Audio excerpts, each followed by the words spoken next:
நமக்கும் திமுகவுக்கும் என்ன வித்தியாசம் இருக்கு? இன்னைக்கு திமுக ஆளுங்கட்சி, எத்தனையோ எம்எல்ஏக்கள் வைத்திருக்கிறார்கள். ஆனால் திமுகவை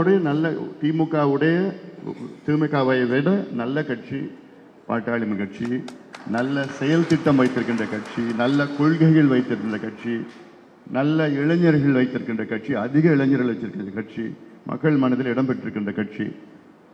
ஆனால் என்னை பொறுத்த வரைக்கும் என்ன வித்தியாசம்னா, தேர்தல் நேரத்தில் திமுக காரங்க பூத்தில் அவங்க அங்கே தான் கரெக்டாக எங்கே ஃபோக்கஸ் பண்ணுமோ அங்கே பண்ணுறான்.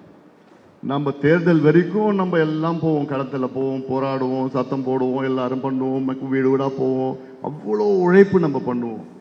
ஆனால் கரெக்டாக அவன் அங்கே மட்டும்தான் ஃபோக்கஸ் பண்ணி, அங்கே மட்டும்தான் கான்சென்ட்ரேட் பண்ணி ஆளுங்களை யாருன்னு பார்ப்பான். அது பிறகு யார் ஓட்டு போடலன்னு அவங்கள கூட்டிகிட்டு வருவான். யார் ஓட்டு இல்லை அவங்கள வச்சு கள்ள ஓட்டு போடுவானுங்க. இதில் தான் நமக்கும் அவங்களுக்கும் கேப் ஆயிடுச்சு. இந்த கேப்பை மட்டும் நம்ம ஃபில் பண்ணிட்டோம்னா நம்ம தான் ஆளுங்கட்சி.